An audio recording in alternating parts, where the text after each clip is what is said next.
Welcome to Garage Sales Unhinged. where the characters are as quirky as the finds. I'm Julie. And I'm Jake.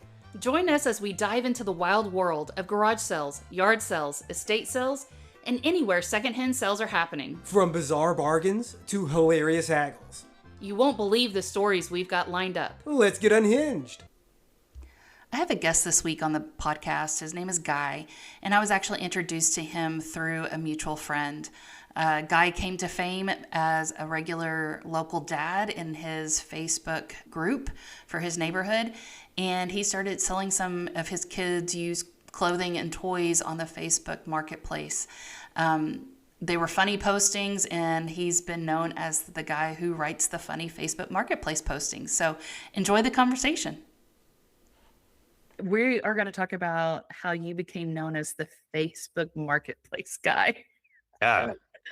I mean, there's got to be somebody who has that title already. So I don't feel like I'm doing the volume that would really earn me the title. But yeah, it does feel like locally, I'm a little bit of a Facebook marketplace guy. So you're actually my second guest to have on the show that I met through LinkedIn. So like you're my second social media friend that's come on the show. But one of our mutual friends connected us, and apparently the backstory was somebody asked their spouse of like, "Hey, do you know this guy?" And she's like, "Oh yeah, I know about him." They're like, "How do you know him?" And she's like, "Well, he posts all these things on Facebook Marketplace, so you have a reputation." Yeah. So the timing was weird because I was at a job for 12 years, and then I left that job, and I kind of kicked up my LinkedIn game, just in an attempt to get the next job. And I because my LinkedIn game for the past 12 years has involved that company, now it was kind of like an opportunity to develop a new identity. And so I started bringing a lot of my at-home self into my professional self. And I thought, you know what? This is a good post. Here's all these.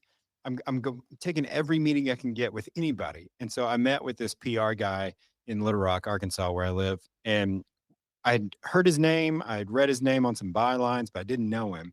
And we sat down at a coffee shop, and I was doing so much networking that when he said, "My wife knows who you are," I really thought, oh, this is going to be from something I've done. This is going to be from a literary reading I've done, or this is going to be from my role on the Alumni Association board, yada, yada.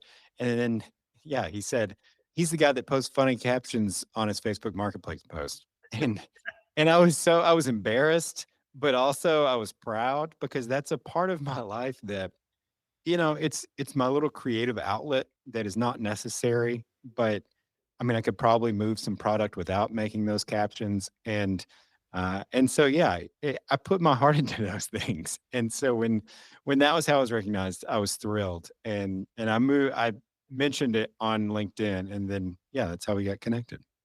And also, I know I didn't introduce you to anybody, but your name Sure. is Guy. So whenever I say, "Hey, Guy," like I'm actually referring to your first name, not just Yeah. calling you, "Hey, dude." Yeah. I get it a lot. Guy has served me well. The name Guy has served me well. Awesome. Okay, so give us a little bit of a peek of like what are some things that you would put in the captions of your Facebook Marketplace items? So because here's the thing, like if you're known for that, and if people are looking forward to them, it can help other people to try to sell things on Facebook Marketplace. Yeah. Well, I'm not trying to give anybody my secrets because it's like I don't move that level of product. But when I do take the time, I do want to lean into that description because at first it feels like a very mostly I'm selling our children's clothes or toys or whatever children's things. So I'm in a Well, group. so hold on, I'm going to stop you there. I just want to clarify for the audience. It's things that your children have outgrown. You're not just taking things from their closet and Yeah. be like, "Yeah, this is going to bring some money." Done with this stupid shirt. Yeah, nothing like that. I am basically my wife, she's in charge of wardrobe for our two children who are 8 and 4. And when they outgrow things, well, the 8-year-old outgrows it, it goes to the 4-year-old. The 4-year-old outgrows it, it goes into my pile. And so there's a pile of stuff in our bedroom, And I know that when I find something new there, I'm allowed to list it on Facebook Marketplace. And so I don't know anything about children's clothes at all. And I don't know sizes. I don't know what sizes my children wear, nothing like that. And so here I am in this private group that is it's kind of a upscale neighborhood children's garage sale. Like that's the niche of the group. And I've heard people have been on the wait list to get into this group for Oh, years. wow. And so I feel really honored that I am in it. And it's dominated by women. You know, the moms are selling this. It's basically a mom group. There's no dad in there saying, "Hey, here's this breast pump." You know, like that's kind of me. That's my space. And so I am, because I don't know the products well, I am going over the top for what the potential for the product could be. So, you know, I sold a rain jacket recently, and it was I just look at it. Basically, I sit there in my bedroom. I'm like, what is this thing? And I'll say, obviously, this is really cute. I've never seen it before on my child, on either of my children. But we bought it for some reason, and now we've outgrown it without ever wearing it. And so maybe you should have it. You know, and it's just like I'm kind of leaning into the ignorance that I am in my role as dad. It's also like, I can imagine too, it's very endearing to have a dad come on the Facebook group and going, yeah, I'm doing my best. I don't know. Like, my wife knows the sizes. I'm just here Yeah. to recoup a little bit of the money we spent. And that's it. That you know, I'm not making money. I'm losing money everywhere, it feels like. And so if I can lose a little less in this arena, I'll be happy. And so and the last thing I want to do is babysit these items online. I do not want to haggle with anybody. It's like, all right, $5, done, go. And I'm grouping things together. Here's 20 outfits, $15, go. You know, like I just want to move the product. And I think because I come from a marketing background, I was looking for any way to differentiate myself from the so many things that are there in that space. And so the captions, I'm a word guy, and I'm a creative writer. I've got a master's degree in creative nonfiction, and I haven't really been able to write for myself in a long time because these kids are just dominating my life. And so if I can just find 15 minutes to write a really funny caption or a good caption or something, you know, something that somebody's cruising through the kids' clothes on Facebook Marketplace and says, "Oh, this caught my eye because this is funny." And next time, hopefully, when they see that it's from me, they'll read it, even if they're not interested in the product. And I've had people say, "Hey, I don't have any use for this, but here's $5." You know, like, and and I'll be like, "Okay, you want me to put it on the porch for you to pick it up?" And like, "That's okay. I just like your caption." And it's like, "Okay, brilliant. Thank you." I love that. It's like, it's almost like a GoFundMe, but like without the GoFundMe platform. Yeah, yeah. I love And that. it's it's a strange environment. It's a strange just space to be operating in because there's, you know, I'll put my heart into those things. And then sometimes people will just say, I'm interested. Is this available? And you say yes. And then you never hear from them again. Or, you know, like, I'm interested. Okay, here's this. And then they ask you all these questions. And it's like, you didn't read my posts. Yeah. Like, how did you get here? Like, what is it? Like, what is happening? I don't want to engage with you. Like, it's $5. Do you want it or do you not? Are you planning a garage sale, yard sale, or estate sale and need some help? Look no further than Garage Sale Supply. They provide top-notch resources and expert advice to help you host the perfect sale. From pricing tips to promotional strategies, they've got you covered. Visit GarageSaleSupply.com and make your next sale a success. So I recently had myself a situation where I had one of the it's a bicycle trainer. So I bought it during COVID, like so many of us Yeah. did. And it attaches to my road bike. And I used it a few times, but then like again, with all the things that I bought during COVID for hobbies, it kind of just stayed in the closet for a while. I thought, okay, I need to get rid of it. I went to take it to a sporting goods store that they resell things, and the sporting goods stores no longer purchase them because they had too many of them. I'm going, oh, crud. Well, I need to get rid of this thing. And I came really close to writing a Facebook Marketplace post and not calling it a bicycle trainer. It was going to be your own electric generator. And I was going to like create like use AI to be like, okay, well, this is the first like item that you need. And then you got to get like the jumper cables. And then like, it was going to be like this underground, like, how can I make my own electricity by riding a bike? And that's how I was going to position it.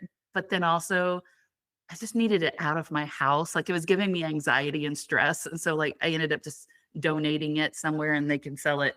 And also, like, for what I bought it for and what they're being sold for now, I wasn't going to make any money on it. And I was like, as much as, and I'm with you, I love the creative writing and it would have been fun to do it. But at the same time, like, I just need this thing out of my house sooner rather than later.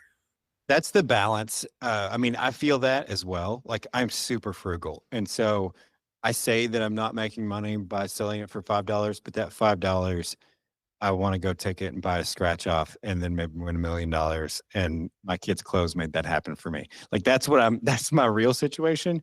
But my wife is like, get this out of my house. Yeah. Or more likely, she'll say she is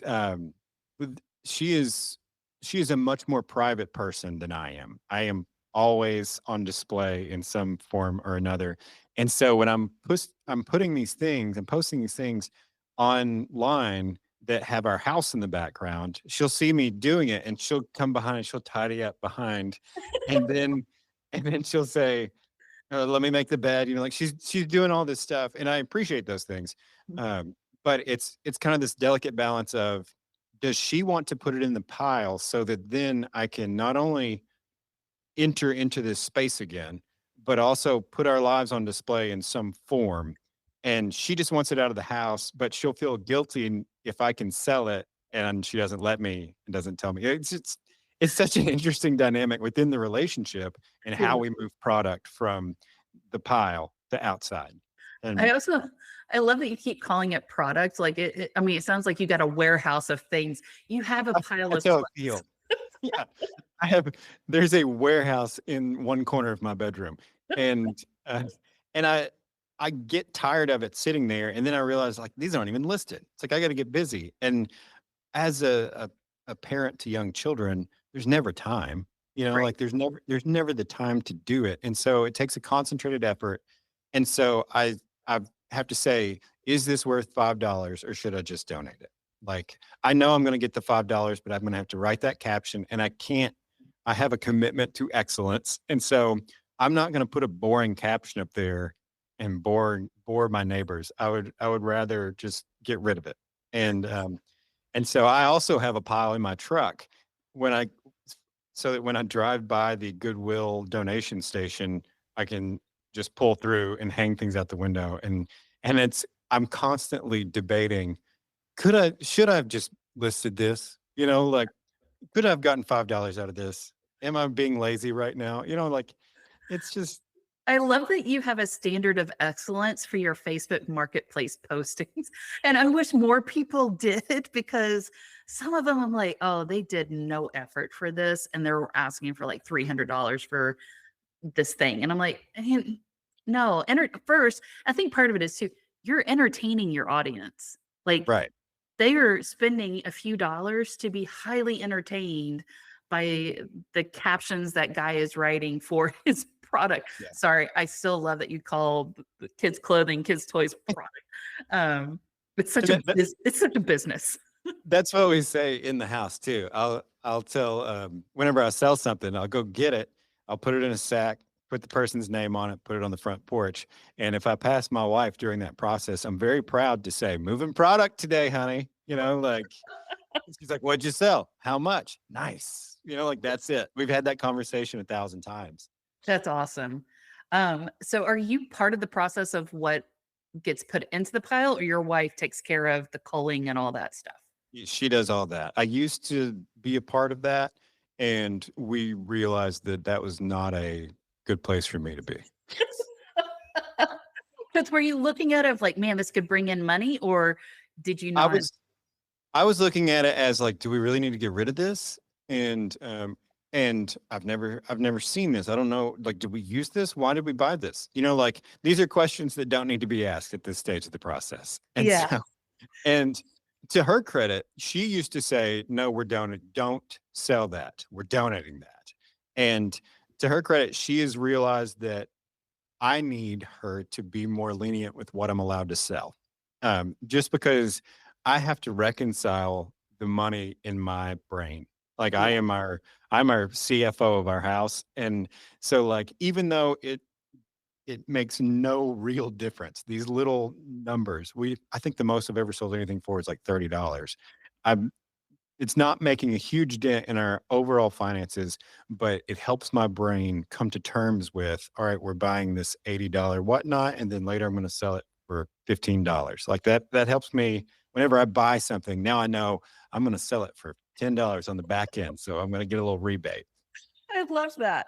So if you were going to give advice to moms and or dads that want to take this leap of faith of, hey, we're going to recoup some of our expenses because children, while they are a blessing, they come with a price tag that they constantly need clothes. They constantly can't just run around in diapers forever. What kind of advice would you give parents of going, hey, if you're going to start selling on Facebook Marketplace, this is what I recommend you do? I mean, I think it is all about, I think it is not doing boilerplate stuff. And this is what I preach in my communications role as a professional as well, is don't just look at how you can rinse and repeat something. Like, come at it. When I was looking for a job, everybody knows, like, that's something that everybody's accepted. You've got to write that cover letter specifically for that one role if you really want it to make an impact.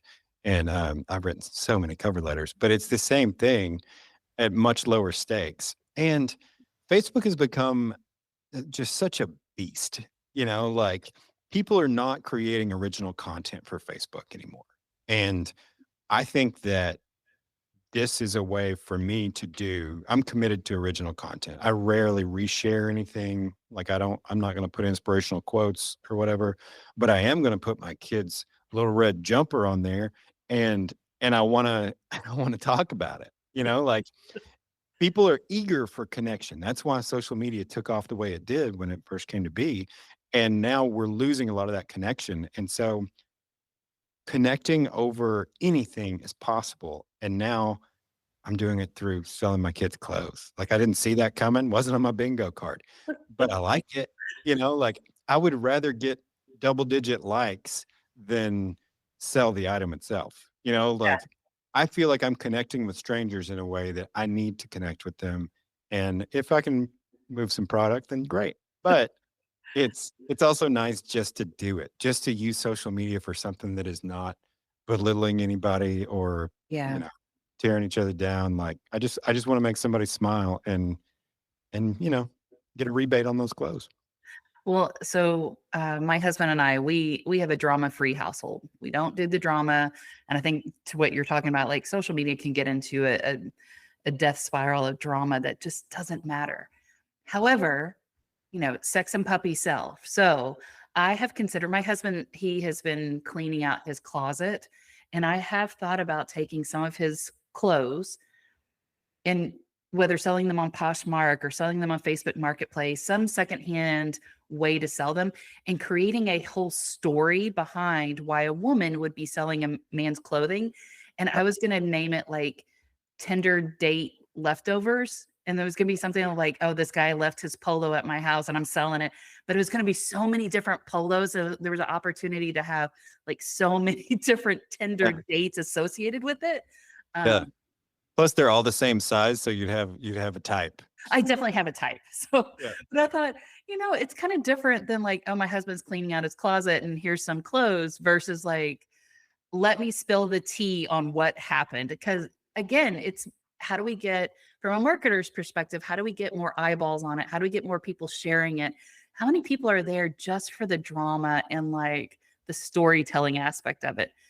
Granted, I never did it because again, I wanted it out of my house. So there's also like that delicate balance of how much do we keep things piled in the corner versus just donate it. Let's get it out of the house. Yeah. And my I am thinking about venturing into the women's clothes, and which is somehow, I don't know, more creepy than kids' clothes. It's like people A little understand, bit. like, oh, he's a dad. But when it's like I'm gonna sell these leather boots, my wife doesn't work anymore. Like I've thought, how do I break into it without it just being total creep show? Or do I lean into it and say, like, hey, these were not what I thought they were? Like that sort of thing. And I don't know, because Liz thinks that I'm a creep already. She's like, I'll think, look at this caption. This one's funny. And she is the toughest critic out there. And she's what keeps my standard way high. And she'll just say, you sound like a creep. Like, no, no, take that one down. You sound like a creep. And I, for the record, I don't think ever taken one down because her creepometer is just way high. I mean, also to be fair to you, she married a creep. She So she knows a creep from the outset. I could just see you like trying to sell women's clothing and be like, okay, the sizing chart was wrong. Yeah. Doesn't Yeah. fit my dimensions. Yeah. I do think it's important to, and I'm like this in every aspect, like when you have writer's block, you write about the writer's block. When you feel inadequate in some way, you write about that inadequacy. And that somehow it lets your audience forgive you for that inadequacy. Yeah. And so when I venture into any unknown subject, like kids' clothes, toys, whatever, and women's clothes will be a whole new world for me, just to lean into that and say, hey, I don't know what I'm talking about, but I hear these are popular and you need one. Yeah. My wife looked great in them. Like whatever it is, like this is the reason I married my wife is because of this shirt. Yeah. Like, stuff like that. So that it's like, is this guy serious? Like we don't know. It's always a question mark. Well, and then also like you can play the SEO game and like, hey, these are the Labubu of leggings. You should get Yeah. them. Yeah. So okay, selling children's product, selling ladies' clothing. If you were ever having to sell one of your like a shirt from college, Mhm. would that have a higher premium because you know the history behind it? Ooh, that's a tough one. I have had a shirt hanging in my closet that I have not worn for like 10 years. And Liz was supposed to patch the elbows for me. It was my grandfather's shirt. He died in 2005. I wore that thing all through grad school. Like I loved it. It's the most comfortable thing. It reminds me of him. He's been gone for 20 years and I can't get rid of it. And she's accepted that. But then the rest of my closet, I worked at Banana Republic starting in 2001 and off and on through 2005. And so my closet is Banana Republic left to right. And some of them I got in 2001, 2002. Like, and the good thing about that brand is that a lot of it is kind of classic looking. So it recycles really easily. But I've had to come to terms with, all right, yeah, I'm not going to fit into that anymore. Yeah. Like that's just my body's not that shape anymore. Yeah. And she's pushed me on that a little bit.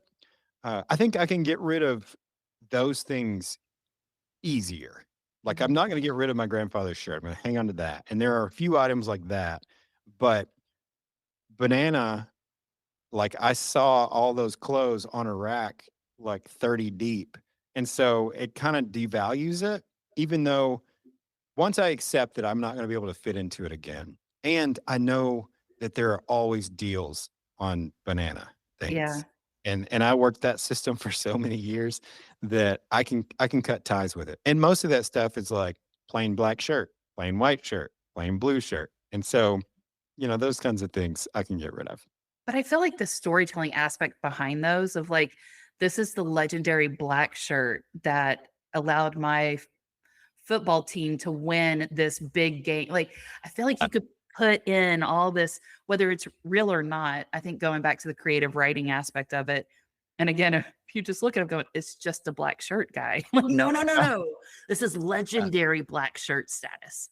So I'm always looking for an excuse as a creative writer. I'm always looking for an excuse to latch on to something like that. I used to use my Facebook to critique or to settle the score with corporations, with large corporations. And so I actually had the one that took off, I had a run in with Sears, and it was such a, gosh, I can't remember what it was, a washer dryer set. And I paid for installation.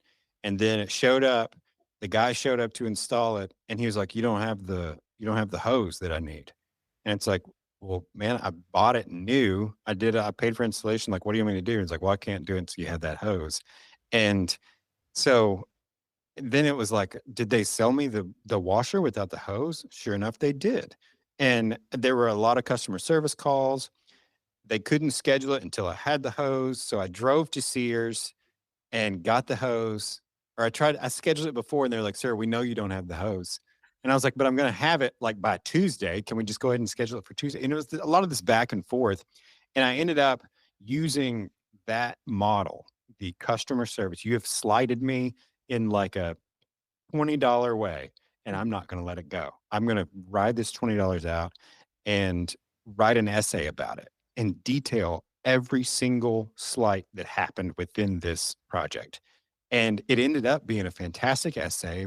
The university, or the Ohio State University published it in their literary magazine. That was just my Facebook complaint to Sears, which actually I finally got through to Sears, and they gave me like $80. And I started leaning into all of those things, like whatever it is, I would see it through. The $5 that Kroger owes me, I'm going to pummel them.